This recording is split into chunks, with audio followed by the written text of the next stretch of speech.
three. Got it!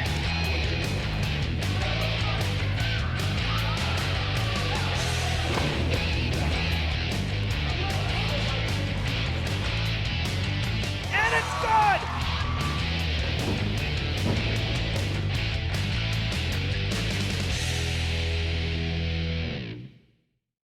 We kick off our winter sports coverage of 2021-2022 right before holiday break.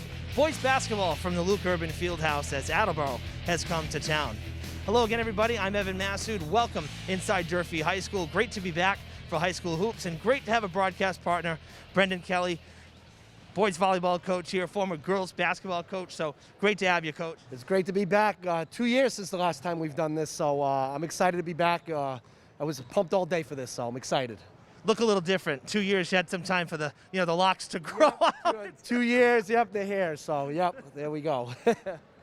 All right, we're almost ready for tip here. They're warming up behind us, and good storylines coming in. Both teams out to a hot start. Durfee had a great turnaround year last year. They're 2-0 to start this year, and North Attleboro's 2-1. Excuse me, Attleboro 2-1. They've already played North, so both teams coming in pretty hot early on. Yeah, Durfee's got a great mix of some young guys and some veterans, guys that have played in some big games before. All those sophomores from 2 years ago are now seniors. And they've had two great games to start the season, especially on Friday, Somerset, where they really had to work hard to get a win. So this should be a good matchup. As you mentioned, a lot of guys now, since you were here doing a game with me, they're seniors, a lot of them football players. So unlike last year where football had to wait till the spring, these guys have a real good base. They've been running up and down the football field. Come on this little court, they can really blow some steam here. Yeah, Javon and Jaden, I mean, those are the two guys everybody knows. Great football players, great basketball players. Seems like they've been here forever. And they're the engine that makes Durfee go. So, it should be exciting with them. All right. We hope you'll stick around. We got some great feature stories as well for you to see before the holiday break, some that you may have seen during the Christmas parade broadcast a couple weeks ago. So we're going to run one of those now during the break. We'll see you for the opening tip. Don't go anywhere. Live basketball next. 'Tis the season of giving. From now until January 8th, the Fall River Traffic Department is giving you a discount through the annual Ticket Amnesty Program. All late fees will be waived if you pay off your unpaid parking tickets during this grace period. You may pay your balance in person with cash, money order, or credit card, and no appointment is necessary. Or for contactless payment via money order, just call 508-324-2577 with your plate number handy to find out how much you owe. A secure drop-off box is available at the 3rd Street Government Center entrance. No personal checks will be accepted. Director of Traffic and Parking Laura Ferreira wants to remind everyone that having unpaid parking tickets will prevent you from renewing your driver's license and vehicle registration. Be sure to take advantage of this holiday gift from the Fall River Traffic Department.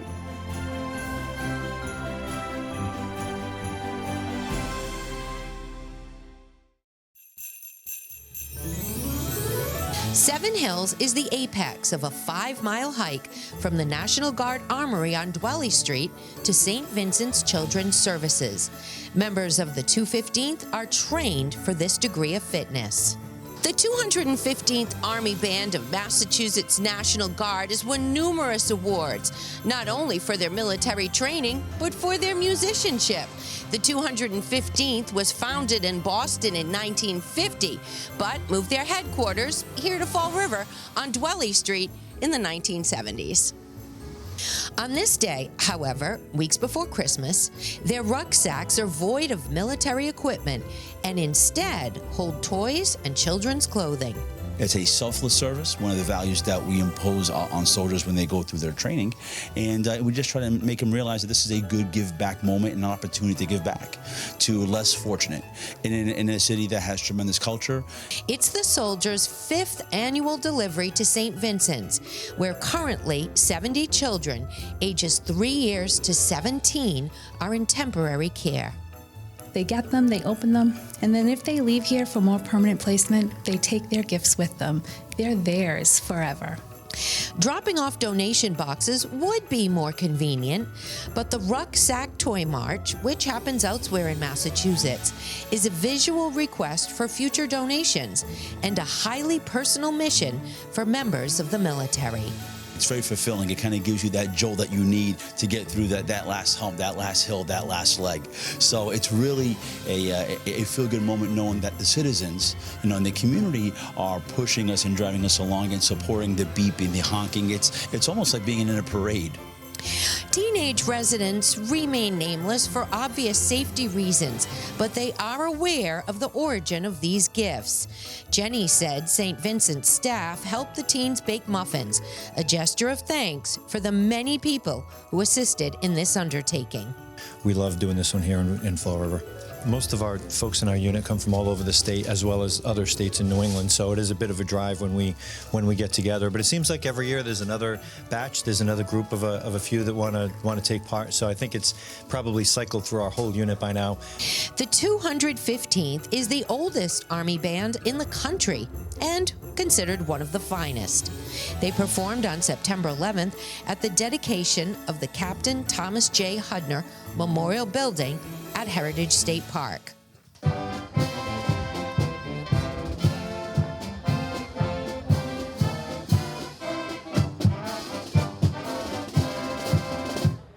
Founded 135 years ago by Sisters of Mercy, St. Vincent's provides transformative care and emotional support for vulnerable children. 5 years ago, the day after Christmas, I was in the office and one of the little boys, who was a resident, came in and I said, "Hi, how was Christmas?" And he looked at me and he lit up and he said, "This is the first time Santa ever found me.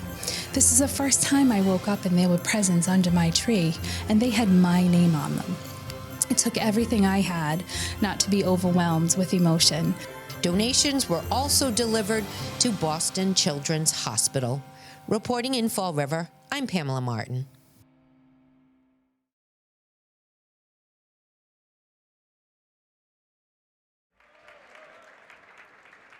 Welcome back inside the Luke Urban Fieldhouse, everybody. Evan Massoud and Brendan Kelly with you for the call. Starting a little late this evening, but we'll just call it early season jitters or something. Not our fault. Unfortunately for Attleboro, really, it's out of everybody's hands. Attleboro had some busing issues, which, Brendan, you were saying, you coaching girls volleyball over at Case, this has been an ongoing issue throughout the fall, and now it's obviously carrying over here into winter sports. So we're ready to play, but we're about 40 minutes late, unfortunately. We're going old school style. We're going the traditional 7 o'clock start, Yeah. which as a coach I used to like better than 6:30. So we're right on time. I really, and I know you're superstitious, so this is playing right into your hands. Oh here. yeah. So I have to tell you, I really liked the 7 better. That's just my own opinion. I don't know. Like you say, it's kind of just a classic thing, right? yeah, and I'm not sure when it changed. We're probably going on 10 years now of 6:30 start time. So some leagues do it a little bit different, but we've been 6:30 for pretty close to 10 years. Well, and that was the thing, is that we, all the other, like Fall River schools, Diamond, Conley, they were always, Somerset nearby, Westport, they were always 6:30. We were one of the exceptions, really, to play at 7. But I don't know, there's just something about it. It's, it's a little later. I think you get more people here. Again, it's just a personal opinion. It's not a big deal, but I do like the 7. I wish we had more 7 o'clock games, but Well, for one night only, we're back in time here. Exactly. All right, we're going to take a quick break here as we honor our country with the Star-Spangled Banner. Both teams have been announced, their starters, and we will have those for you as well right after the national anthem. So stay with us here. We'll keep it right at the Fieldhouse. Now we ask that you please stand and remove your caps for the playing of our national anthem.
good crowd here on a Wednesday night, December the 22nd. Happy holidays, everybody, from all of us here at Fred TV, FRG TV, and Fall River Public Schools.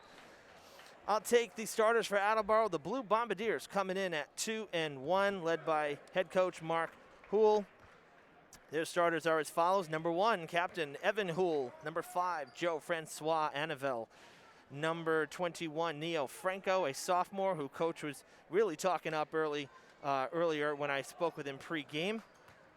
Jake Straminski, a captain, number 23, and number 32, Alvin Harrison. And for Coach Houle, his 27th season. Brendan, you want to take the starters for Durfee? Yeah, for Durfee, number 5, Jaden Lewis, a senior.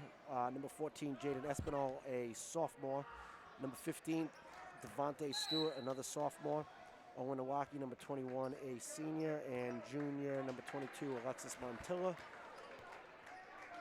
So 2 sophomores, 2 seniors, and a juniors for the Hilltoppers. Hilltoppers have had a couple different lineups for the first 3 games, from mixing and matching different guys.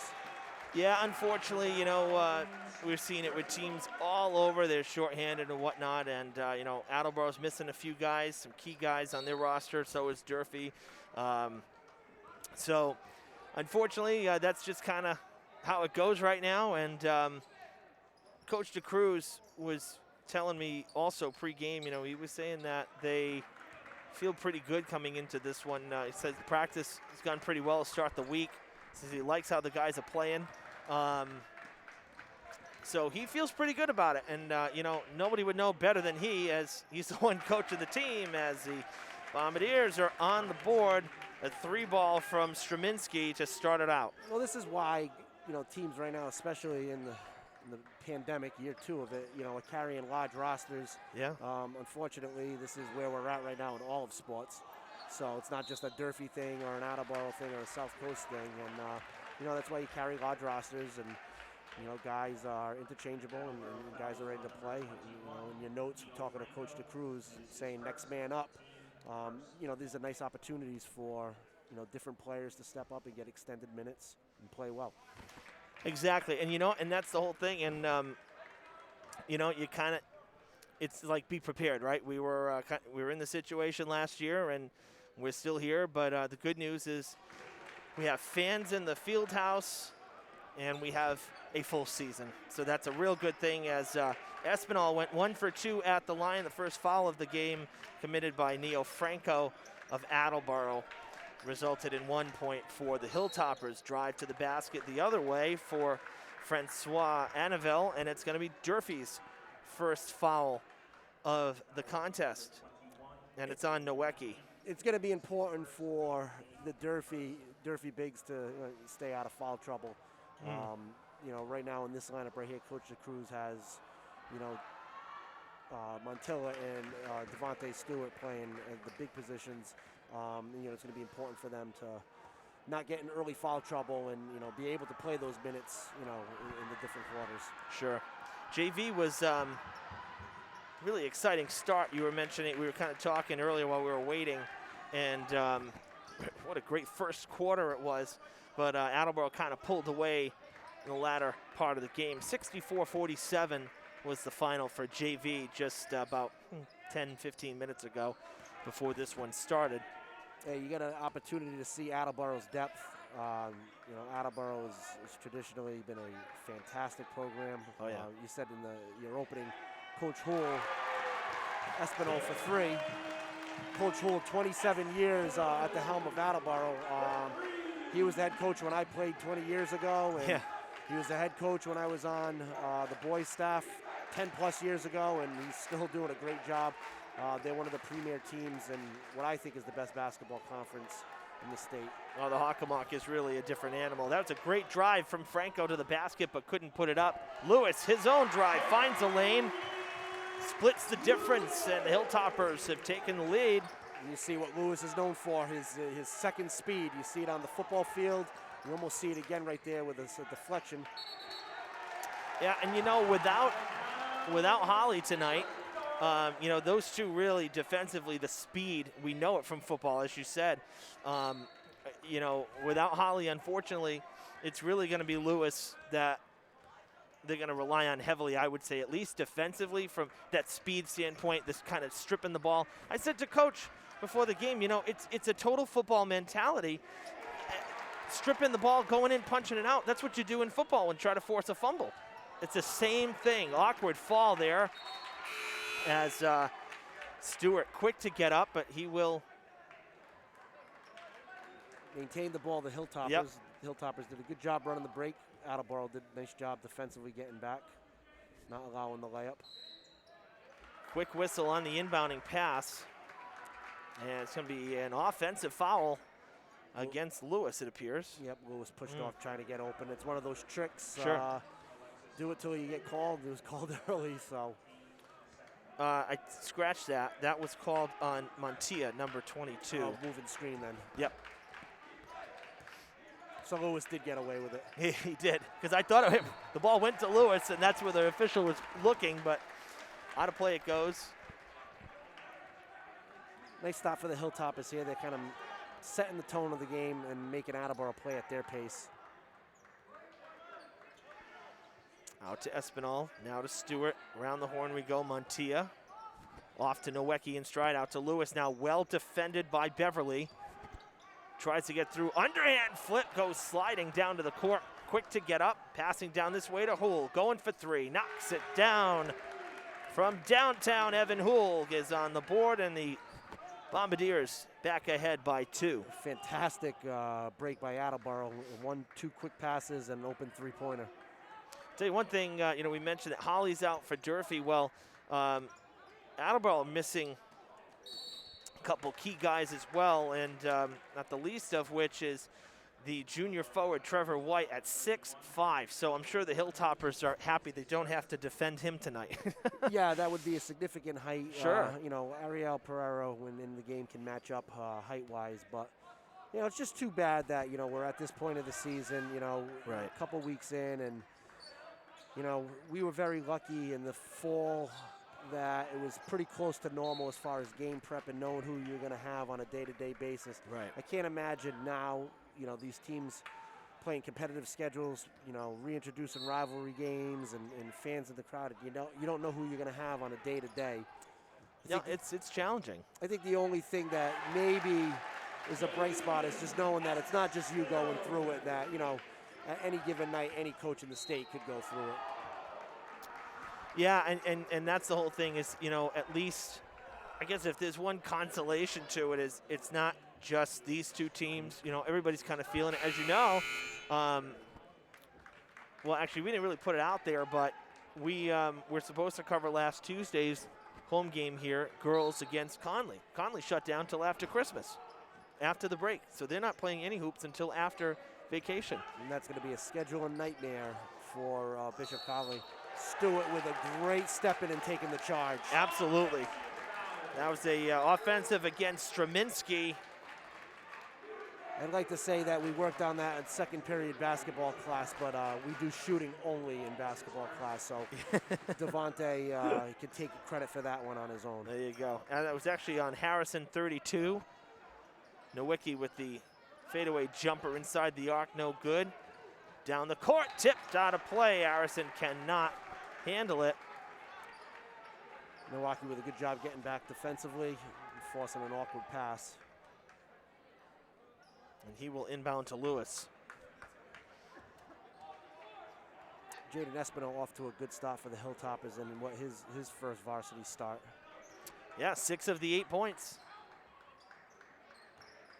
Can't ask for much more in 5.5 minutes. Nowecki drains that one. Owen doing a really good job of playing that foul line area. Kind of very old school catch and turn shoot. He had a few of those the other day against Somerset, and he's continuing shooting with confidence. Thrown away, Nowecki with the steal. Looks left, looks right, drives to the basket, and is fouled on his way. He'll take 2. Owen, a lot of confidence early on. His third start of the year right now. He's a guy who's been around the program, obviously, all 4 years, varsity player for 3 years. This is his opportunity for real good extended minutes, and he's doing a great job in the first 3 games of the season of making the most of his opportunity. You know, as a coach, I always wonder this perspective, and since you're here, I'll ask you. You get a break like that for Nowicki, right? He's 1 versus 2 defensively. It's really early in the game. Do you applaud the defensive aggressiveness in that respect from NFL, or do you say, why add another foul? It's this early. Give him the basket. What would be your stance on that? Because it really could go both ways in that respect. Yeah, defensively, you know, something out of that one. You're trying to obviously you don't want the and one, you don't want the +1. Okay. You know, you're going for the ball right there. You know, I'm never really in the game of just letting somebody have a basket. So I think he made the right play. Make him earn them at the free throw line. You know, best case scenario, he misses both of them, and then it's now a nice play. Good points. I'll buy that. Second foul for Espinal, so that's offensive fouls we've seen now on both sides as well. Espinal going to take a seat. 2 fouls in the first quarter. Don't want him to get into too much trouble. That'll bring Omar Velez into the game for the Hilltoppers, wearing number 10 and defending at the top of your screen. Omar is known for his defensive tenacity. He's a dog defensively, so look for him to really do a good job on, you know, Attleboro, make it tough. That's what he's known for. That's what he likes to do. Hool for 2. He wanted 3. Lewis came flying in. I actually thought there was some contact there, but Hool pulled it back, then reset, got the deuce. We stand at 11-10 as that one went out of play, and the Hilltoppers will inbound with Stewart. Good first quarter so far. Good pace of play. I like a game that moves. And of course, you know, after doing fall sports, basketball feels like a breeze because 8-minute quarters. I mean, sure, they can be 15 real time, but that's nothing compared to football, soccer, and volleyball. So these games tend to go fast. Hool wanted to travel. I think he may have an argument there.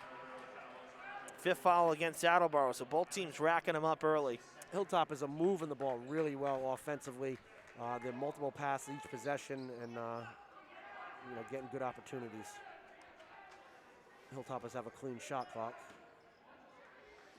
Always a plus, but you got to be able to inbound. High arcing pass to Lewis, back towards half court. Now to Stewart, trying to cut in, having some difficulty doing so. They go to Nowicki, and now a foul against Owen. Very well defended by Outland on that one-on-one with Stewart. Attleboro dug in really well defensively on that possession. Stewart called actually on that foul. It was not Nowicki. So 5 for each side. We may see bonus before the second quarter, Brendan. Yep. Good turn in the paint. Great block from Montilla. Getting it back is Straminski. But great defense down low. 10 on the shot clock. Well defended. The Hilltoppers just didn't grab the ball, the loose ball. 5 seconds. Hool, little teardrop, no good. Nice rebound. Didn't hear the wall, but there was a foul down low as Hayden Hegarty has checked into the game, and he's going to go to the line on Durfee's 6th foul in this first quarter. Stewart, back-to-back fouls, and he's going to come out. Pereira coming into the game. Here's where Durfee will be. Oh, well, they have to wait. Have to wait. Got to wait for a shot. A little too quick. A little too anxious there. Hegarty to the line. When was the last time we saw bonus in the first quarter? It's been a long time. That one off the front of the rim. Well, there goes your fast-moving half. Now that we'll be on the free throw line on pretty soon both ends. Basically, I know. There'll be a lot of stoppages for the next 9 minutes possibly, but Hegarty missed the first. Trying to go 1 for 2, he does. 11 all with 95 seconds to play in this first quarter. A good first quarter. Lower scoring than JV's first quarter, but we've seen some good defensive pressure from both sides. Nowicki now to Pereira, just into the game. He did sub in. Lewis finds Nowicki. Nice pass down low. Can't get it to fall. Hegarty with the rebound. They dump it off there to Franco. Now to Hool.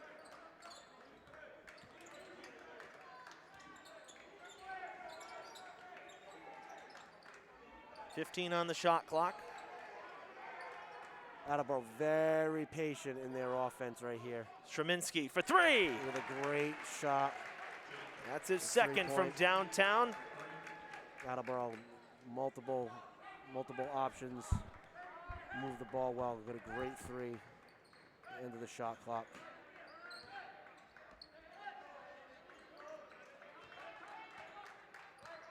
High screen and roll. Lewis into 2. Nowicki able to get there. In and out. Can't get his own rebound. Got a player down on the back court. That is Hegarty, who just came in, and he's in a lot of pain. It appears, kind of wincing.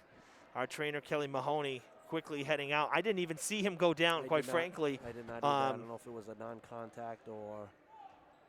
We got ourselves a injury timeout here on the court.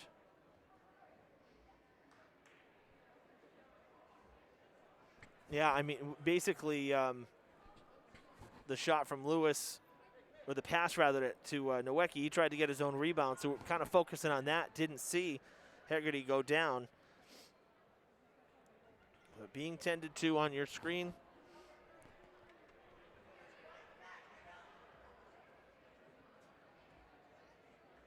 Well, I think for Durfee, if we're talking about you know, what you got to do to win a game, for both sides, really short players. You know, looking at Durfee, I would say the biggest thing for them is, you know, you don't want to get too far behind too early, and the fouls could play into both sides here in this first half. But, you know, 8 minutes in, you're only down by 3. You're going to have the ball. Yeah, for Durfee, it's going to be consistent scoring. You know, obviously, you know, I think the whole area knows what Javon Holly brings as far as scoring the ball. You know, and for Durfee, it's going to be consistent scoring. Can they avoid scoring droughts? And can they have multiple players, like they did on Friday, step up in the scoring department? And sometimes that's a lot easier said than done. And the other thing is, when the ball gets, you know, below the circle, below the nail, you know, are they going to be able to defend without fouling? And right now, the last handful of possessions, they're not doing so. No. And 2 of their 3 bigs, 2 fouls now, still in the first quarter. So 7 for the team. That's bonus for now 8+ minutes as we'll be transitioning to the second. Attleboro will go to the line each time until halftime. It's Straminsky who's got 6 of the 14 points. Both shots from downtown. Now a couple free throws. That one he misses. So free throws, let's see, 3 for 5 with that miss. Small sample size for Durfee, 2 for 4 in this first quarter. They get 4 for 6. Attleboro at the line here.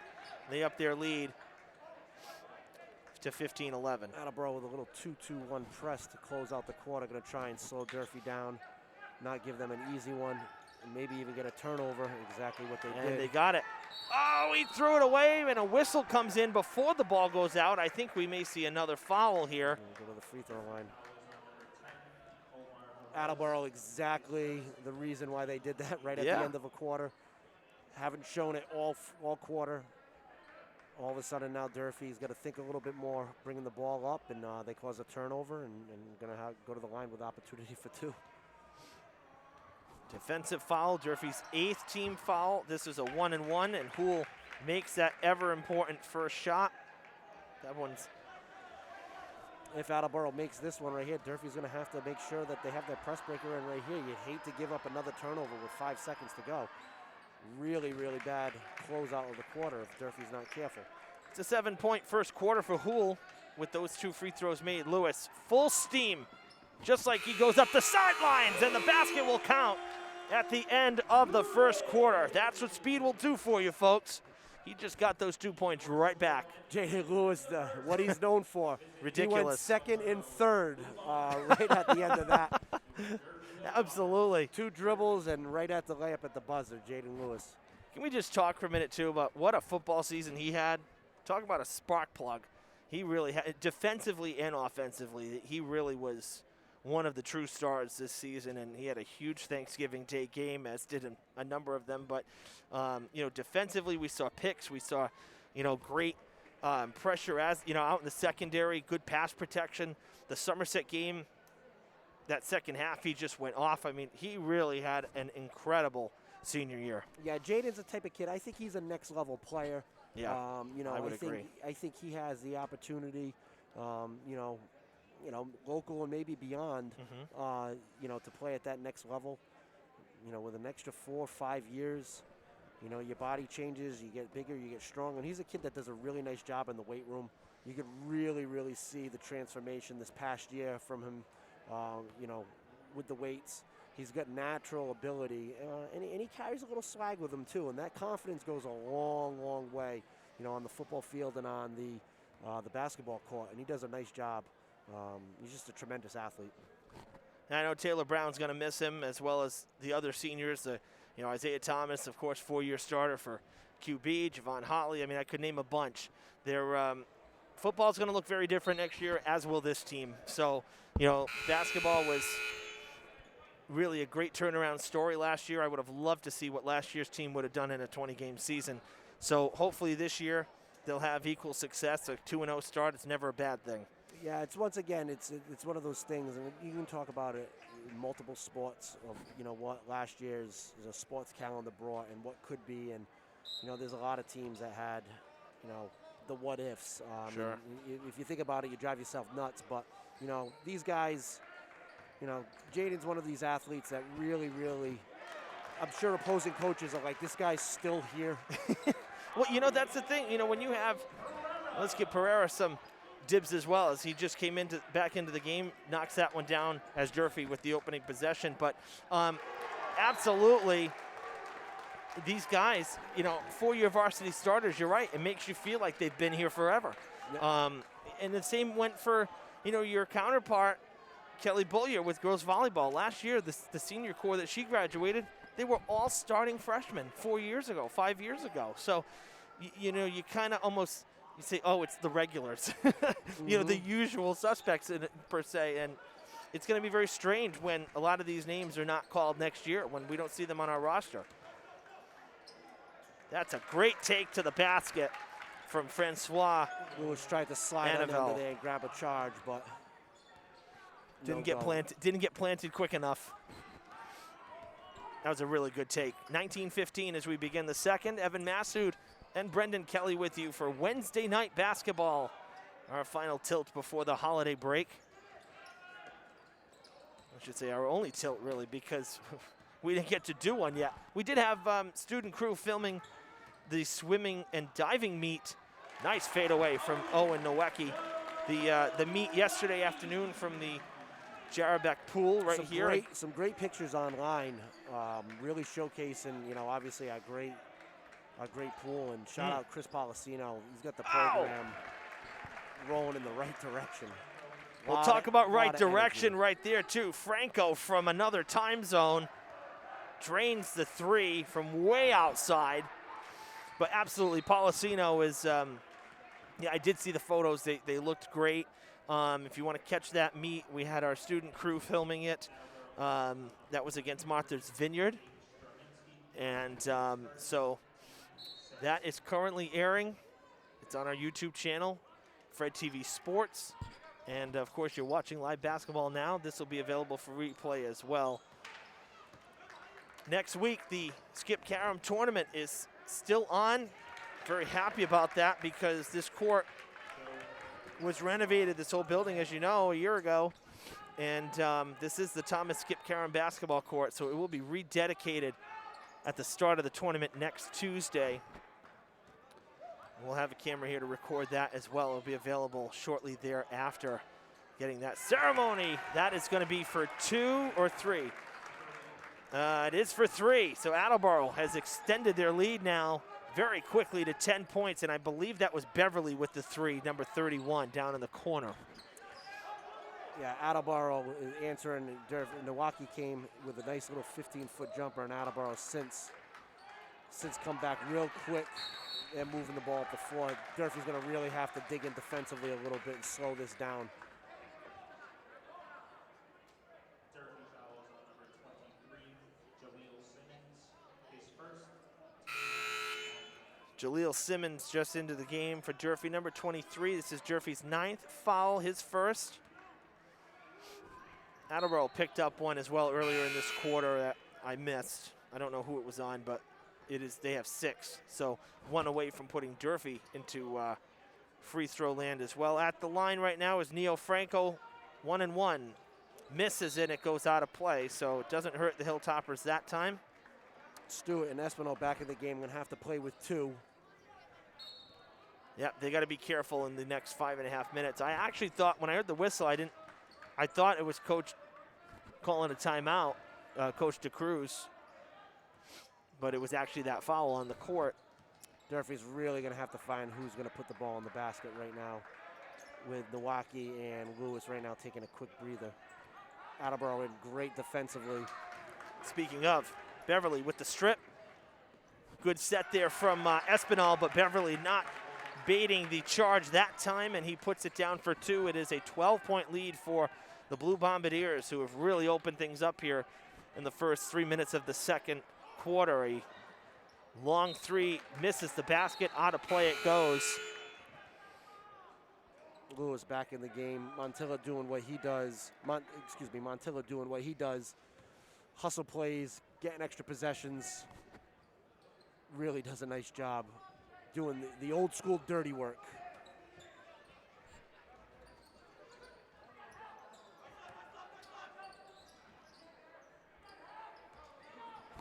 Lewis back in. Short time on the early whistle, but he got one off to Pereira for a bucket, but tried to. And there you see a little bit of that swag. Him and Houle having a little fun with each other. Yeah. Houle did a great job defensively, and that's what it's about here. You know, you play these teams, and actually these are teams that you didn't play last year. You know, so maybe there's people that you've played against growing up in the youth leagues and travel leagues, and you know you haven't seen for a couple of years, and you know it's I'm sure for some of these schools it's good to be back in other gyms. I'm sure they're just thrilled to have fans, never mind other gyms. I mean, remember, we had no fans last year, and that's why this court was not dedicated last year. They didn't have a Skip Karam tournament. No, I mean, a year ago, right before Christmas, we weren't playing sports. Really? We had tryouts, that's right. And then they shut it down for the couple weeks prior and a couple weeks after, and you know, we played in that second volleyball. We played almost 40 games in 2021, with like a 3-month break. That's true, yeah. With the fall 2.0, as I call it. Yep. So first shot was waved off to a lane violation. That one went down. The second one did not go down. So Lewis essentially 0 for 2 at the line. That doesn't help either. Houle, quick jumper, nice rebound from Beverly. He'll put it back and 1. Durfee's 10th foul could not have come at a worse time. So Beverly with the basket. He'll take a free throw as well and a chance. He's got 7 points in this quarter alone. Attleboro doing a nice job on the offensive boards, gaining extra possessions, and then and 1. Pereira's first foul of the game. He did not start. He has been out there for quite a while. The and 1 misses. Another whistle. Durfee will go to the free throw line for 1 and 1. Try to slow this bleed in a little bit. Try to get a couple points on here. Close out. We're getting into just about closeout time of the half. Franco called on the foul. It's his second, the 8th team foul for Attleboro, as Montilla goes to the line for 1 and 1. But this is exactly what I said at the end of the first quarter. You can't let the lead get too far away from you, especially, you know, down players tonight. And, you know, the lead right now, 13 after that free throw. So it's a big deficit early for Durfee. Definitely something that you can overcome, but you can't let it get much further away from you than this. Yeah, and you gotta avoid, you know, bad turnovers and second chance opportunities. Durfee's in his zone right now. I'm gonna try to slow the pace down a little bit. I think it's a great call by Coach DeCruz to switch things up a little bit, especially being in foul trouble. Long 3, no good, and coming flying in. There was Harrison. The ball went right to him off the front of the rim. Out to Nowecki. Quick 3, that's off the mark. Good opportunity for Durfee. Espinal with a nice second chance opportunity. Lewis, spin move in the paint, and he'll drain it for his 3rd basket of the night. Leads cut back to 10. Durfee's going to do a good job in the zone. 1 and done. on the rebounding. Don't give extra opportunities, especially in the painted area. That's where things are going to start getting, tough, and that's where and ones will happen. Well, and that's essentially what's gone on in this second quarter. And that's exactly, as we speak, Right there. exactly what happens. Straminsky's first points of the second. He had a great first, 7 points, 2 from downtown. Lead back to 12. And that was an easy one. That was just a catch and put back. That's where the size advantage helps you, especially down low. He's one of their tallest on the court. Espinal back to Lewis, 10 on the shot clock. Lewis looking for space. Quick pull back, but not enough on it. Great job by Hool on the box out. He put Montilla already. Oh, yeah. Didn't give him an opportunity. Durfee in the 2-3.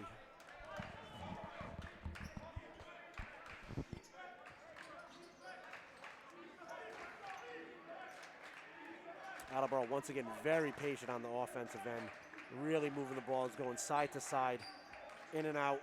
5 seconds. And a wide open 3 to reward it with. Misses the basket. Did not touch the 10.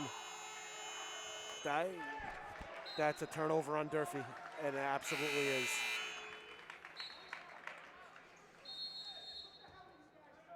That's a bad mental mistake. Coach DeCruz not happy at all. That's a timeout. The ball didn't hit the tin. No. The whistle wasn't blown. It wasn't a shot clock violation, and Durfee just kind of flung it out of bounds. Yeah, that's a frustrating one, especially, again, you're playing from behind right now.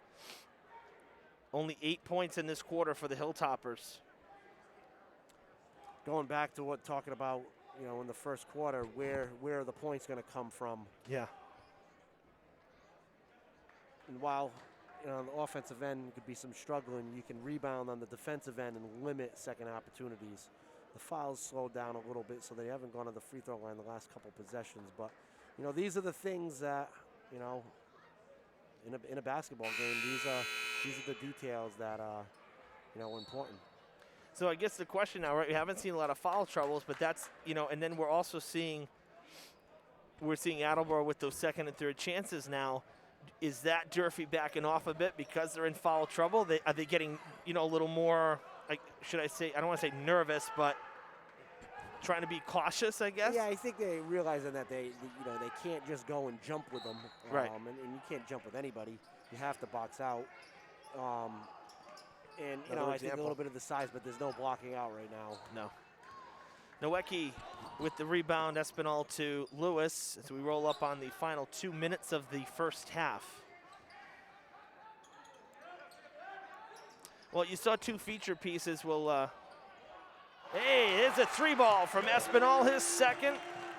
Of course, the minute I start talking about something other than the game, that's what goes on. So maybe we'll keep that up. We'll keep that for after. Oh, man. See, the loose balls Durfee's not getting to right here. That was a great opportunity for the stop. Ooh, there might have been some contact there. I think Durfee might have gotten away. Durfee got away with one right there, I think. Lewis. Oh, it does not go, but he picks up the foul. It should be the 9th on Attleboro. I think this is where I'll start showing some of my age right now with that. With the Euro step is so prevalent in the game of basketball. Yeah. I almost feel if Jaden just would have went up, he still would have gotten fouled, but everybody tries to do the step through now, and it's something that's done at the highest level, so it's obviously a good and utilized move. But sure. Well, Straminsky out. He's subbing out for. He just picked up his. That was the foul I missed earlier, by the way. So he has 2, and now he's out, maybe for the last 90 seconds. So that might help Durfee a bit. 1 for 2 at the line for Durfee is Jaden Lewis. 1 minute, 30 seconds left. And what I was about to say is right before we came back live after our intro, you saw 2 feature pieces. One about the ticket amnesty, so anybody with outstanding parking tickets, get your late fees removed. The other was a special feature story that my colleague Pamela Martin and I did with St. Vincent's. Great fadeaway jumper right there from Hool, his first basket of the second. We'll also have for you now at halftime, we'll take a look at the official city Christmas tree cutting, a pack that I did. See some really awesome drone footage in that as well. I think it really added a lot to it, if I do say so myself. And Watson School donation as well that occurred right before the Christmas parade as well. So a couple more feature pieces coming your way at the half, so we hope you'll stay with us. Kind of see what we do outside of sports. These are other feature pieces that we do for throughout the year, really. Hool, long three is no good. Pereira using the size, the height effectively to get the ball on the rebound. Lewis driving the lane, and he can't get it to go. Backing him up is Nowicki out of nowhere. I didn't see him, and there he is. The lead is cut to 8 with 25 seconds. Durfee's got to do a good job of closing out the quarter. After all the lousy stretch of not rebounding and giving second opportunities, 8 points is beyond doable. You know, especially at home going in. There's another loose ball with the opportunity to grab. Oh, Pereira got it. He didn't see it. It was behind him. Now Stewart. With a good shot, Durfee has an opportunity to bring this down to 5. 2 seconds. There was contact there, but no foul.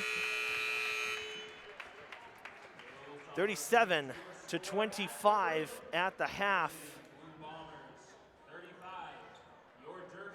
So not a bad first half, not a great first half, Brendan, but the Hilltoppers are definitely within reach. This is not a blowout yet. This is not a runaway for Attleboro. They cut it back to under double digits, the deficit. That's a big deal. Yeah, going into halftime, I mean, the big point of emphasis has got to be you got to rebound on the defensive end. There's too many second chance opportunities, and Durfee's going to have to do a good job of staying out of foul trouble. I think they did a pretty good job in the second quarter as a whole, but those are two big things that Durfee's going to need to do. Absolutely. Just going to update that score here. Keystroke error. I'll own it. 8-point deficit, not a 12. Thank you, Mike. One of our cameramen tonight, Mike Fernandez, watching over my shoulder here as I do triple duty. 35-27, that looks better. All right, 10-minute break here at the field house. And as we said, a couple feature packs yet to show you. So Brendan and I will take the break. I hope you enjoy these couple features. And we'll see you for the second half in about 9 minutes' time. You're watching live basketball on Fred TV. Don't go anywhere.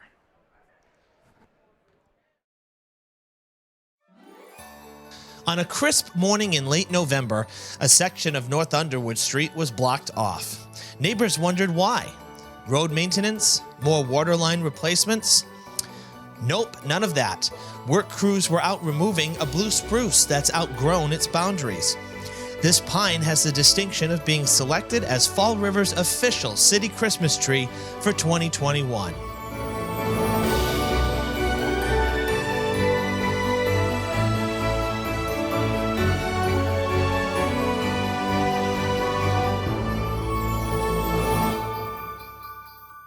The 3-mile route from the city's north end to Government Center was mapped out prior, but proved to be tedious and slow going.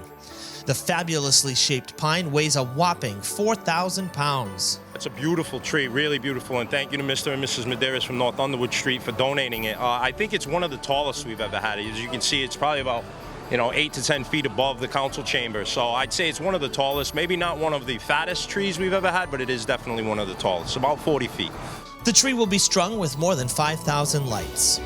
In years past, John watched squirrels scamper down the trunk just as the tree was dropping. Crews have also found birds' nests, which thankfully were already vacated. You always tell us where the tree's coming from. We see it get cut, we see it go up, but what happens to it at the end of the season? Well, unfortunately, it just gets cut right down. So we'll cut all the limbs down, and then we'll bring the trunk down piece by piece, and then we'll start again next year. Other companies involved include MRC Freight from Berkeley and Dunlap Crane out of Seekonk. The crane registered the weight of the tree as it was hoisted in the air. It's multiple departments within DCM, but then also we have Mr. Bishop, Brian Bishop from Bishop Electric, Bruce Bannister from B&B Contracting, obviously the crane company. It's a group effort, but everybody bands together to get it done, and I think everybody does a great job. John thanks the contractors who volunteer crews and equipment for the high-profile holiday task. And as one who is always proactive, John is already soliciting a tree for 2022. Happy holidays, everyone.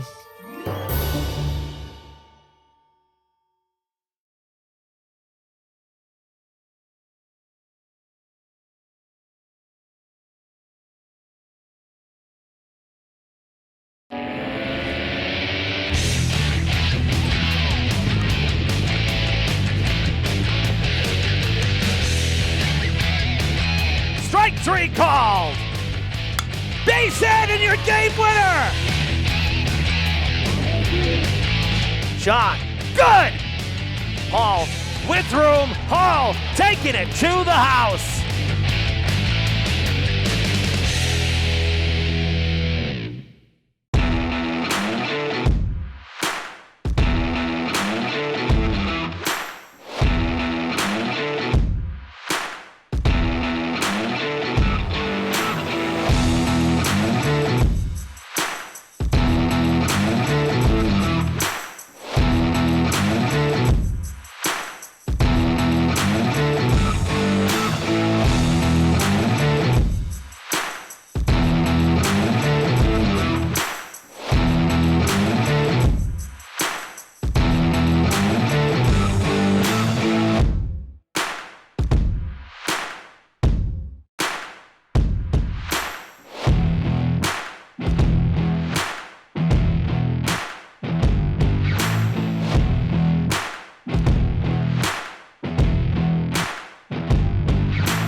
Good deeds, peaceful words, and loving gifts strengthen our community.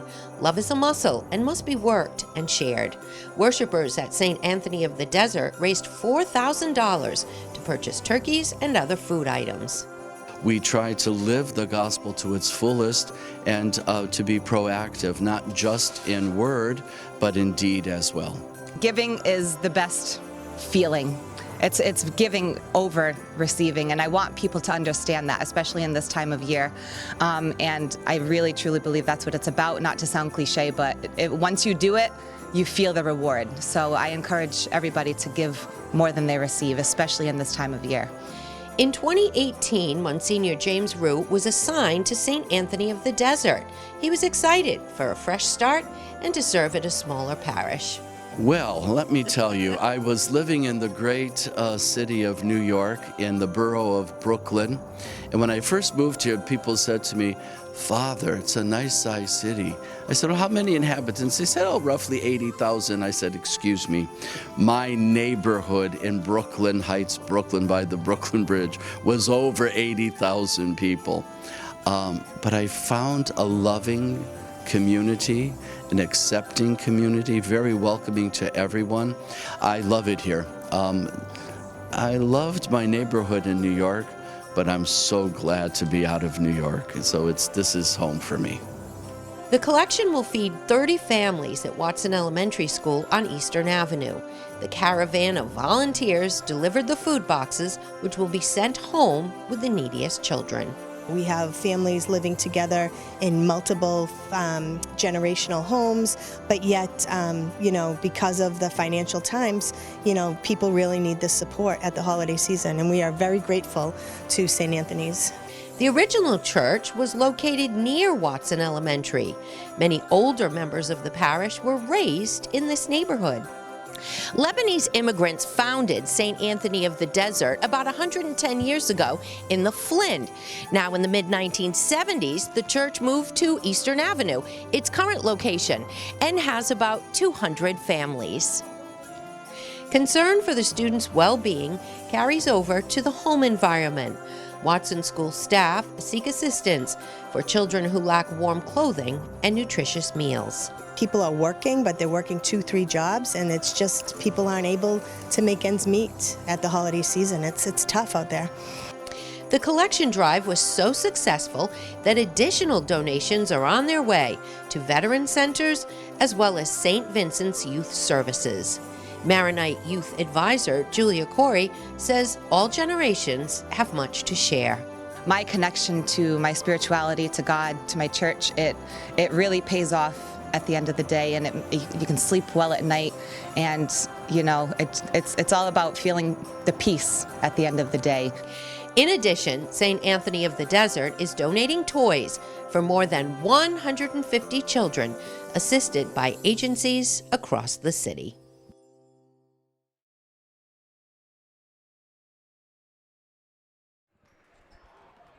Welcome back, everybody, inside the Luke Urban Fieldhouse here at Durfee High School. Evan Massoud and Brendan Kelly with you for Wednesday night basketball here on Fred TV. Attleboro and Durfee getting set and warmed up for the second half, as I just noticed the spelling error on my graphic. Oh boy, we'll hide it, we'll fix it. All right. First game back, folks, in about a month's time, so little rust. But great to have hoops back. Great to have a broadcast partner, Brendan. It's been, as we said in the open, about 2 years since we got to do a game together. I was pretty much solo like all of last year. So it is great having somebody beside me, that's for sure. So I'm glad you were available, and thank you for joining me tonight. Yeah, it was a lot of fun, you know, doing hoops a couple years ago, and you and I have done volleyball a handful of times. It's feels good to be back.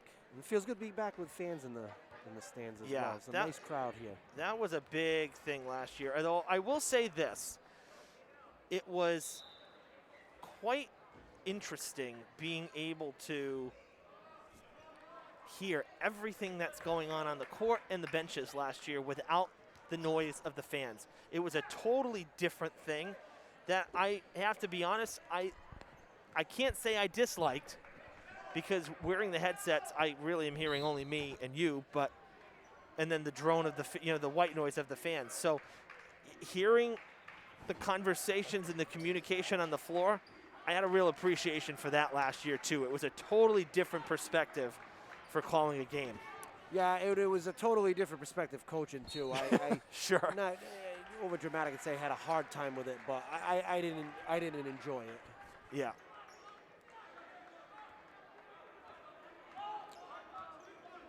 Durfee with the stop to start the second half. Had some players making some noise in the first. Espinal, with 9 points for Durfee, leading the way. Nowecki and Lewis with 7 apiece. A steal coming back. And that man there, Francois Enevel, he now has 8 points on the night. He had 6 in the first half. Opening basket goes their way. So 37-27 is the score here as we sync up with the scoreboard here in the gym. 10-point advantage again for the Attleboro Blue Bombardiers. Attleboro doing a great job defensively against Durfee, really making them go backwards, although penetrated a little bit there. Montanello with the second opportunity, what he does well. 3 in the corner, no good. And the rebound goes to Franco, who had 3 points in the first. Hool and Straminski, the two captains that started tonight, leading the way with 9 apiece for Attleboro. The steal, Nowecki to Lewis. Teardrop off the glass, good for 2 and 1 for the foul. Yeah, Durfee did a really nice job on that one. It's an old school 3-on-2 fast break, and Milwaukee led Lewis for a nice finish. Franco's third foul, had 1 in the first, 1 in the second, now has 1 here in the third, 3 for the game. First foul of the second half. That one no good. Lewis, tough day at the line, only 1 for 5. 1 of them waved off due to a lane violation. Durfee opening in the second half in the zone. Seemed to work pretty well at the end of the first half when they switched to that. I know you brought it up. Montillo with a nice rebound, giving Durfee a nice opportunity with a score here to chip away at this.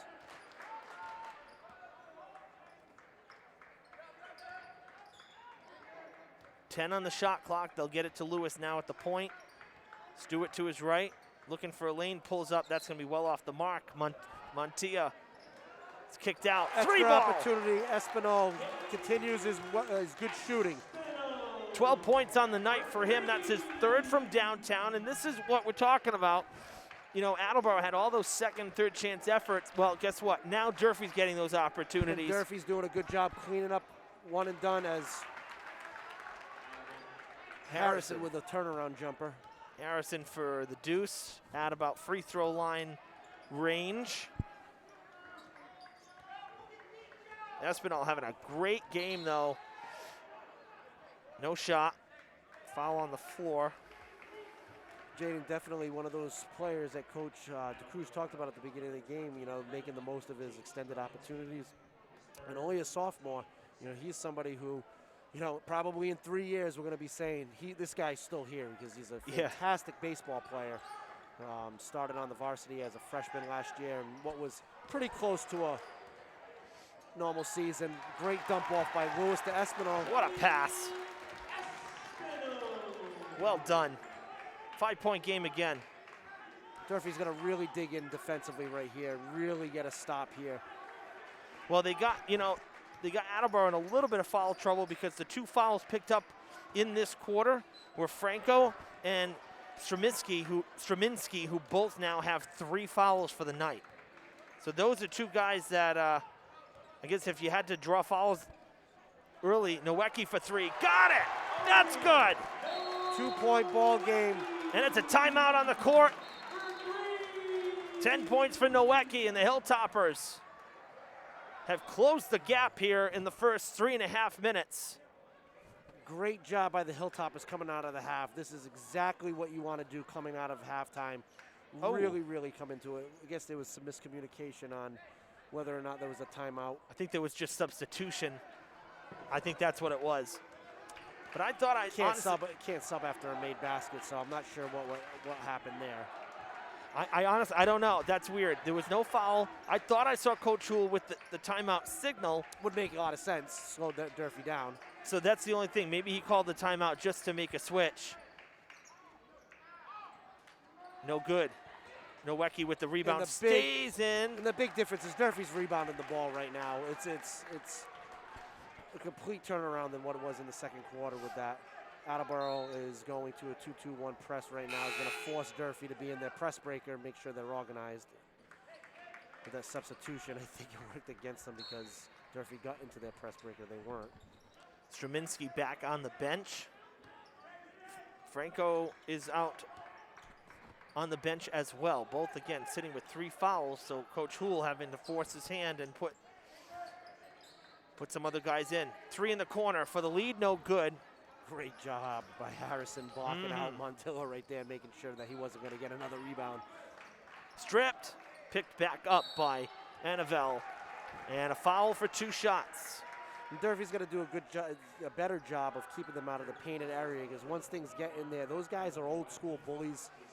You know, everything in basketball right now is played on the perimeter, but, you know, for Attleboro, they've got some old school in them when they really get in the painted area. It's really tough to defend, and that's where some of the fouls are happening and some of the loose balls aren't being picked up. So Durfee's going to do a better job of keeping them out of the painted area. Anavel 2 for 2 in the first quarter. His only trip to the line, he misses his first shot here. He's got 8 points in the game. The foul was on Nowecki.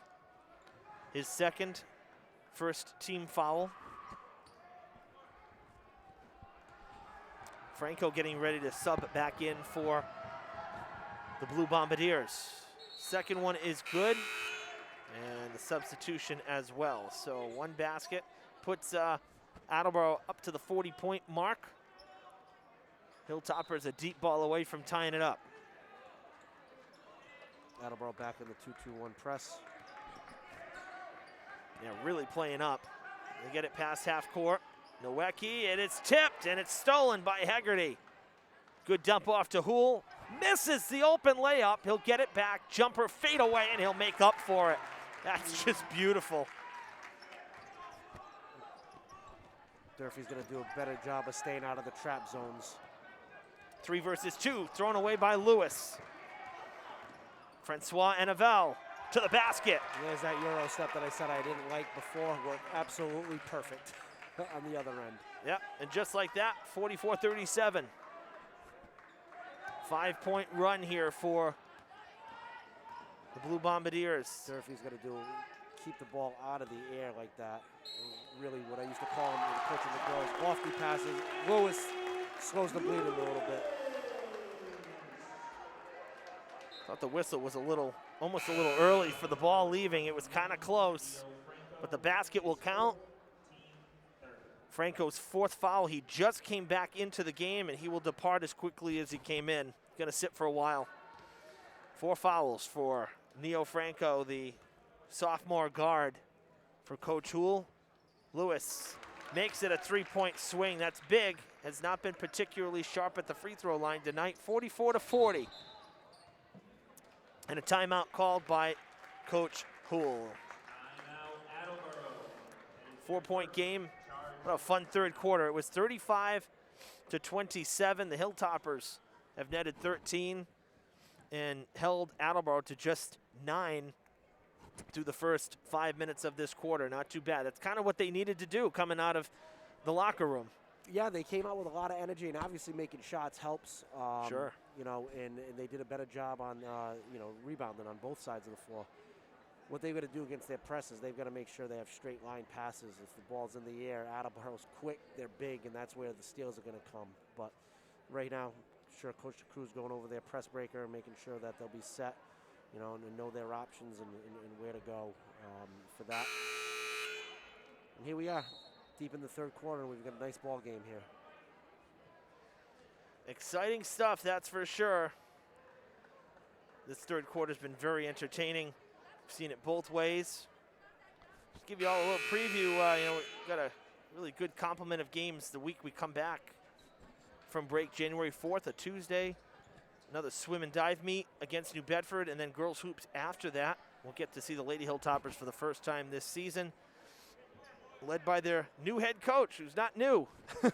Jeff Caron is back here at Durfee. And then wrestling on Wednesday against New Bedford, and boys hoops against BR on the Friday. So a busy start.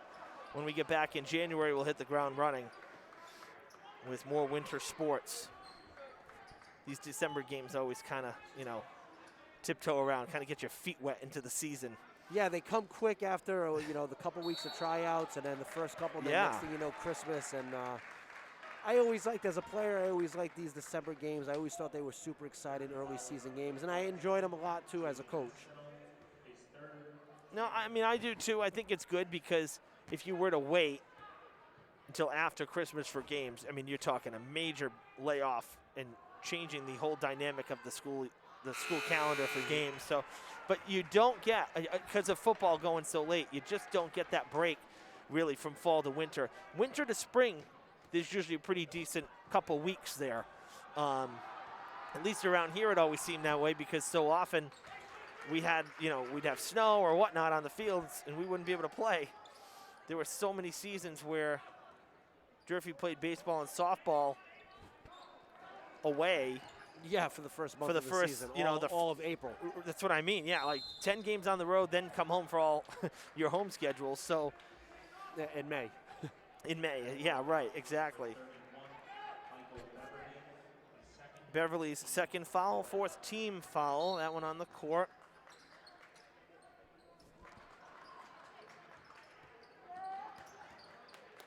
Lewis pulling up for 3, and it's no good.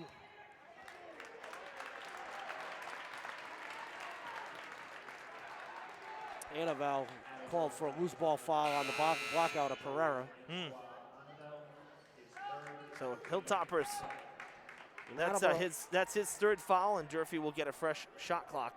And Attleboro is going to be similar to the Hilltoppers in the first half with some foul trouble. Yeah, up to 5 now. Nowecki, jumper for 2, no good. Great footwork by Owen. He really got a good look at it, just didn't fall. Outside to Houle, dangerous. You left him open, and luckily for Durfee, he doesn't make him pay. Good rebound. Montilla had it squared up. What a second half Montilla's had with the rebound. Then talk about a player who you can just tell by watching him, knows his role, doesn't try to do too much, really just does what he does well. Travel called on Harrison after the missed 3 for Lewis. The deep ball not working for Jaden tonight. Does have 12 points in the game. No, Espinal with 14 for the Hilltoppers. Omar Valiz in for the final minute 38 to get a little energy. Yep, Jaden Durfee. Lewis on the bench will take a breather. Double teamed. Pereira can't handle the pass. The press works for Coach Houle once again. Can they turn it into points? They dump it to Evan Houle. All the way across to Beverly. And a foul on the floor coming against Montilla, it appears. Yep, that'll be his third. Durfee's third. We haven't seen points in about 2 minutes of play here. See, turnovers and fouls and some missed shots, that's it. 45-40 still. Out to Houle. Once again, Durfee's going to do a good job of closing out and getting a stop defensively here. And a score, keep this nice and close going in. That's a great take to the basket from Francois Anaval. He'll go to the line for 2. He is 3 for 4 at the line. Up to 11 points. Pereira's second foul, and now Durfee up to 4. 1:08 on the clock in the third. Ooh, in and out. That one didn't go. A little bouncer on the rim. Attleboro continuing to not shoot the ball particularly well from the free throw line in the second half. Yeah, just one made in 5 tries. This is, almost a lane violation. They didn't call it. Shot is good. And it's 46, so 2 for 6 are the Blue Bombardiers at the line. Durfee keeps getting trapped into that second trap zone. They're avoiding the first one, but they're going right into that second one right in front of the bench. Well, they drew the foul. It's Beverly's third foul, team's 6th foul. So if not for anything, the Hilltoppers trying to put Attleboro into some foul trouble there. Nowecki will inbound. Quick pass into Espinal.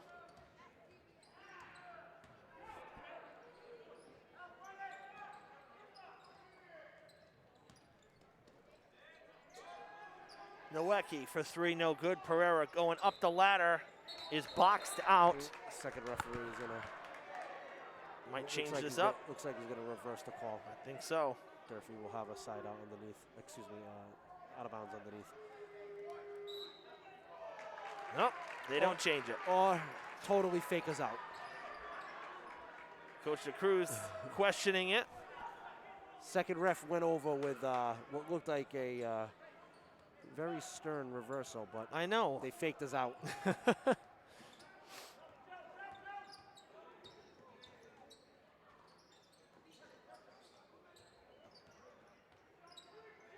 Quick jumper might have been deflected into the hands of Espinal. Oh, when he lost it, but a foul coming. Shot clock is off, 28.3 left to play in this third. Third quarter started rather quick. It's really kind of died here. Everybody, things have quieted down. Well, right now we're going possession for possession, so this is what we'll be in for in fourth. Well, got to make the shots. That's getting free shots. You got to make them. Espinal at the line for 1 and 1, and he hits the first shot. Only one other trip to the free throw line in the game. That was way back in the first quarter. And actually, it was Durfee's first point of the game. 2 for 2. Those are 2 big shots right there. Cut it back to 4. 25 seconds to go. Nice move around Espinal. We know Attleboro can really stretch a possession, shorten the game, use a lot of the clock, not afraid to work the perimeter. Brendan, you mentioned that a number of times. Very patient, but the steal, dump off to Velez, and it's good as the time expires in the third.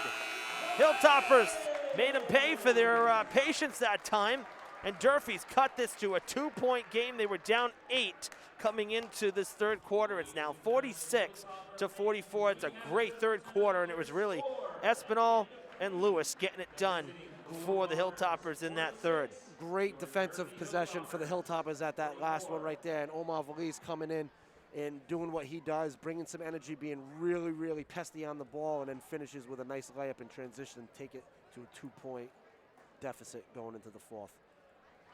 So right now, one possession game into the final 8 minutes. We can officially say anybody's game. Yeah, Durfee did Seriously. did a great job coming out in that third quarter. Really, you could tell the adjustments that were made. They survived that little stretch where Attleboro, threw out their press a little bit, made it a little bit tough.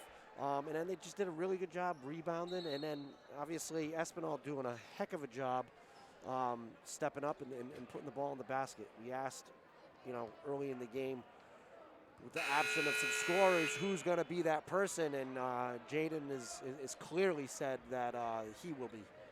Yeah, for sure. Attleboro late to get on the court. Final whistle. Well, for one thing, looking at it here, Attleboro was held to just 11 points in that third. Durfee with 17, their highest output in any quarter so far tonight.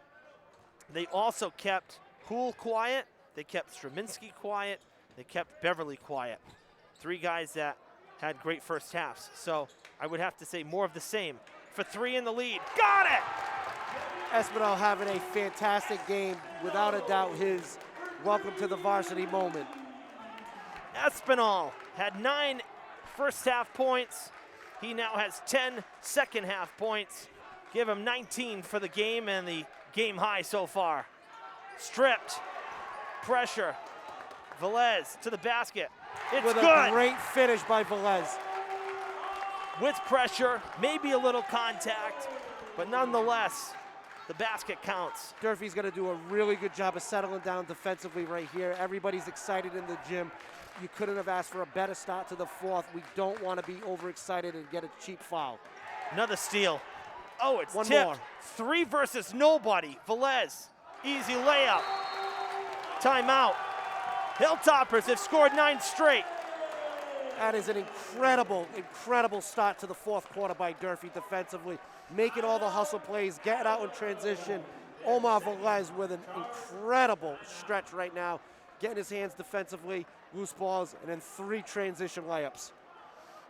Hilltoppers gave the Blue Bombardiers a taste of their own medicine, essentially. Come out with the press, and that's what they're doing. They're giving a lot of pressure on the defensive side of it, and they've forced 2 turnovers.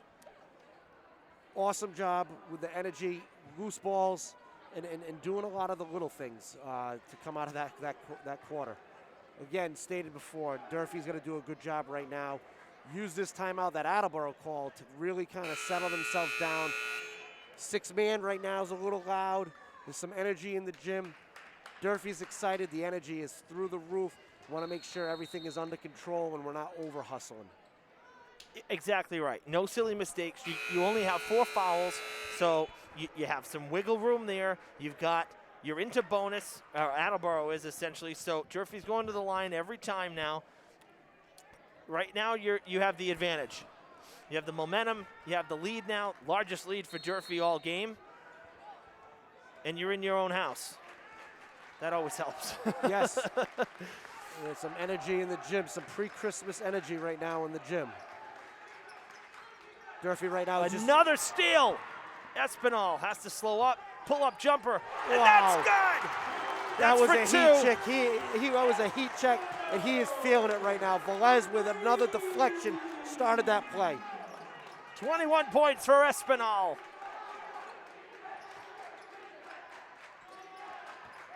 Great closeout. Durfee's rotating really well in the zone. Forcing Attleboro to use a little clock. Straminski back in, Hool on the other side. Straminski will get it to go, and that'll stop the bleeding, but not after. The Hilltoppers put up 11 straight points, the end of the third, and to start this fourth quarter.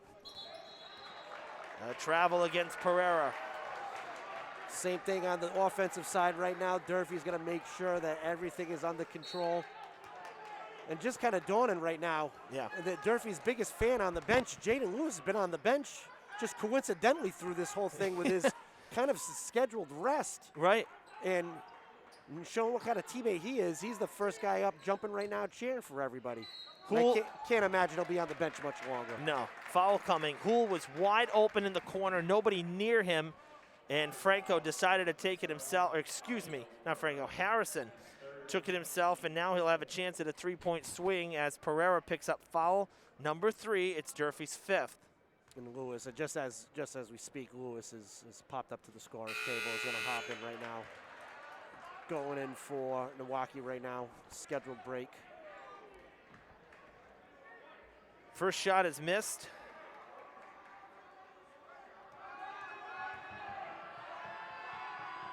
This is the first trip to the line for Harrison, and he missed them both, but Francois Enevel gets the rebound, and now a foul. I think Pereira's getting called from behind here. Back-to-back fouls. Now he's got 4, and Durfee's got 6. That's a real tough break. Pereira, we'll see if coach keeps him in. He's going to stay in for now. Durfee had a couple of those turnovers came naturally where, Attleboro threw the ball away. And now Durfee, again, got to calm down a little bit, so not try to go to steal everything. You got 3 in a row, the 3 out of 4 possessions, whatever it was. Right. It's not going to happen every time. Still going to play solid defense, staying on the floor. A 3 for Enevel, and the lead is 2. So the Blue Bombardiers going on a run of their own. Tie game. Just like that. Wow. Right back at it.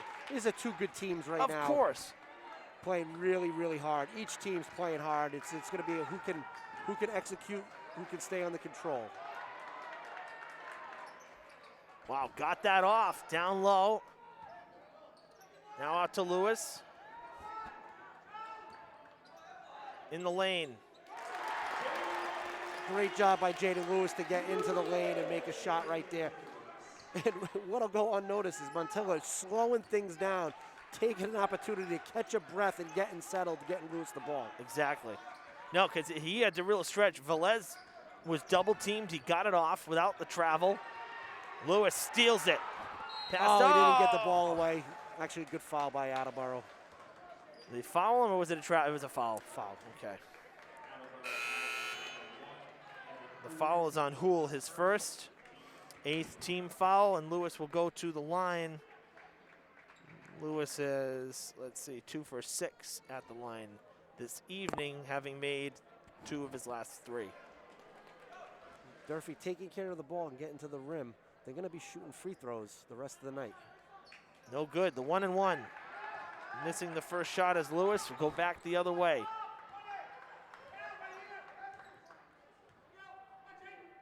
What an exciting start to the 4th. We're already halfway through it. 4 minutes in, 4 minutes to go. Lewis, he goes tumbling out of bounds. Got to get back in play. It's Attleboro with the man advantage. Pereira playing safe in front. Loose ball somehow. Wow, yeah, you got to have that. Somehow Attleboro comes away with it. Hool. Oh, he thought about it. Instead, they're going to Enevel. Now the corner, Franco, quick 3. High arcing shot is good for the lead. Attleboro making the most of their second chance opportunities. And the old saying, 3s are worth more than 2. First basket for Franco since the second quarter. Stewart back out as Pereira takes a seat. And Durfee now trails by a point with 3.5 to go. Well, we got ourselves a great finish brewing here. Nowicki, jumper, no good. Montilla comes in, storming through the baseline, across, and he throws it away. Really hard pass to make.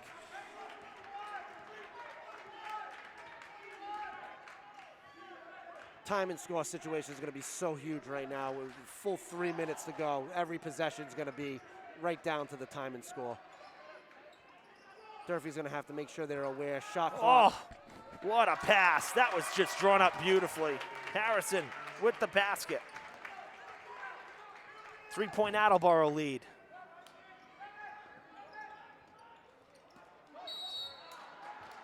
And a foul coming here appears to be against Francois. Espinal hopefully can keep his hot shooting going at the free throw line. 9th team foul, the 4th for Francois Anavel. And it is Espinal back to the line. This was not on a shot, so it's 1-1. And he misses, gets his own rebound back, pressured, and he'll dump it off to Nowecki. They'll slow it down here. 2.5 to play.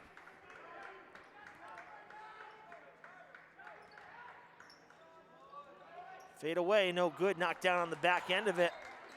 Nowecki, and Houle goes down tripping over him, but no points for Durfee after getting the rebound back. Attleboro is going to take some time off the clock right now, really make sure they get a good possession in. This would make it a 2-possession game. Straminski going for 3, and it's good from the corner. And that'll spark a timeout for the Hilltoppers. That is the last thing you wanted if you're Durfee. Durfee's going to keep their head up right now. It's a 2-possession game, 2 minutes to go. There's plenty of time. This is an eternity in high school basketball, 2 minutes. You know, I worried they came out so hot right out of the timeout. I said, you know, is that kind of peaking in a sense too soon? Because they only used about 90 seconds on that press to get all those points so quickly. And Attleboro has obviously made some adjustments. And now Durfee back down by 6 points in really kind of the blink of an eye. Yeah, I mean, Attleboro had a couple lousy possessions. Yes. You know, that's something that they weren't doing all game. You know, Durfee's, you know, those possessions for Durfee were very loud. And I thought Attleboro did a nice job of just kind of withstanding Durfee's loudness and has done a good job on the other end of the floor right now. Obviously, that last 2 possessions right here. But Durfee, understand right now, 2 minutes is a long time in high school basketball. It's a long time in basketball. Time and score, possession right now. Durfee's going to worry about a good possession. There's no 6-pointers right now. They've got to have a good possession here. Nowecki will inbound for Durfee as we come out of the timeout. Attleboro's dropping back into the half court. 61 to 55. Back into a man-to-man. Lewis drives the lane, can't get it to go. He'll get his own rebound after Nowecki tipped it. Hits the rim, so fresh shot clock as well. Espinal to Nowecki. Pass to Stewart, now to Nowecki, back to Espinal. Lewis to his left. And he had a strip taken away, a 2-on-1 break. And Lewis is going to get called on a foul. It looked like he waved right by him. I don't think there was ever any contact there, quite frankly. Yeah, it was a tough one. I don't know if the referee was anticipating contact or not. I'm sorry, did the basket go or no? The basket was an and one, yes. Okay, they have not updated the scoreboard here. So the basket is good for Houle. There we go, okay. Started second guessing myself there. Lewis's first foul of the game, a questionable one. The and one is no good. Out of bounds it goes. Attleboro is going to get it back. 90 seconds to play in this one. The Blue Bombardiers, after falling behind very quickly and very early in this 4th quarter, have come back with a vengeance. Lead by 8. You hear the word that people use, composure, and being able to bounce back. Right now, Attleboro is the definition of composure and being able to withstand a run. Yeah, this place was rocking for as rocking as you can get on a Wednesday night. This place got loud very quickly. Lewis will pick up foul number 2. 8th foul for Durfee. And now a 1-and-1 puts Houle at the line, who just missed the and one. To be on the road, withstand the nice lead, and like you said, get this place loud. You know, Attleboro did a great job of holding their composure. And they still have a minute 16 to hold off. And Durfee is going to get an opportunity at the free throw line here, so this is far from over. 10th foul for Attleboro coming up here on that rebound. So Durfee in double bonus. Harrison's 3rd foul.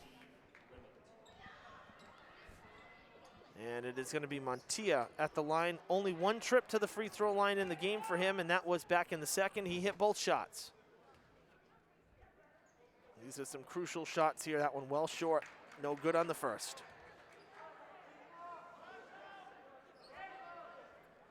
we'd have to look back at this. I'm not sure Montilla has come out of the game once. Since coming in, that's a good point. I'm not sure. He started, so I mean, there's an opportunity. Yeah. I'm sorry, he did. He started. That's right. There's an opportunity I may have missed as the flow of the game has gone, but he's been on the floor a lot, and he plays hard. He does. Tough trip there. 0 for 2 at the line. Those are 2 points Durfee really needed, as time is not on your side. Rolling up on the final 60 here at the field house. And as loud as it can get in here, it can get really quiet just as fast. I was just going to say, I feel like this is last season with no fans. It is very quiet in here. Now, bouncer does not go. Rebound goes to Attleboro, and they'll get a fresh 30.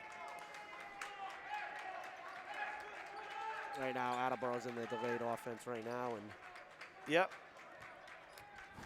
energy has kind of come out of the gym. It's a run out the clock situation, or as much as possible here.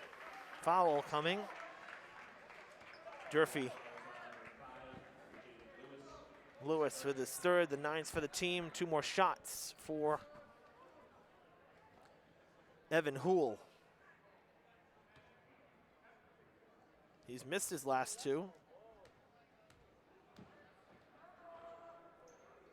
That one no good either. Fighting for it. You know one thing we didn't see tonight? Not one jump ball all game long. That was the first chance. Espinal lets it fly, no good. A foul coming. Looks like it's going to be against Anavel, and if it is, he is fouled out. No, 22. It's against Durfee. His 4th. Neil Franco did a great job blocking out Alexis. I mean, he's such a good rebounder. You can tell that was a massive point of emphasis for Attleboro to really put a body on him. And he's still in double-digit rebounds. 2 shots for Franco as both sides are in double digits, double bonus, excuse me. Well, the Hilltoppers showed a lot of heart at the start of this quarter, really even in the third, because they were down coming into the third quarter and got their biggest surge of momentum. Another foul. The biggest surge of momentum at the start of this 4th quarter, but it faded quickly, and you have to wonder, as Montilla has fouled out of the game, you have to wonder, if Durfee's at full strength, the guys that they're missing, could they sustain that at the start of the 4th and keep carrying it through these final 8 minutes, Yeah, I think people, if you weren't here or you weren't watching the game, I don't think, you're going to see the final spread and not realize that how close it was in the 4th quarter and, all the nice things that Durfee did in the 4th quarter. But I think there's a lot of positives that you can take out of this game right now. Obviously, with Durfee with 3 starters out, your main scorer. Playmaker starters, too. Colin Hargraves is a captain. Started off the season tremendous and being in double figures and hitting clutch shots. And then Mickey Sari, who has started the first 2 games and is really coming to his own as a junior. There's a lot of points and a lot of ball player minutes that aren't there right now. And I think you can take the positive. Jaden Espinal made beyond the most of his minutes. Omar Valiz made beyond the most of his minutes and really, really contributed putting the ball into the basket. Alexis Montilla, he just does a lot of the dirty work. I mean, he's as old school as it gets.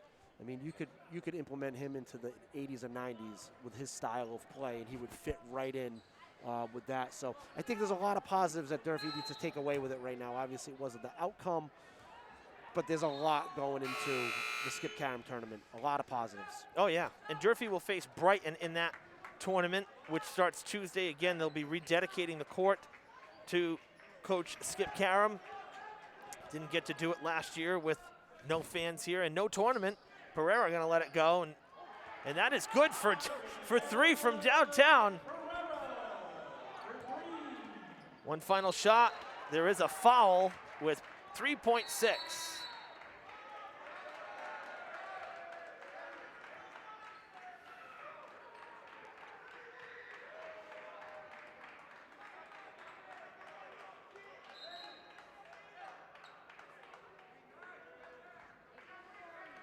I'm not sure if Jaden Lewis was just issued a technical foul with 3 seconds to go. I'm not sure I've seen that in my years of basketball, but it's exactly was a little extra at the end of the foul. Yep.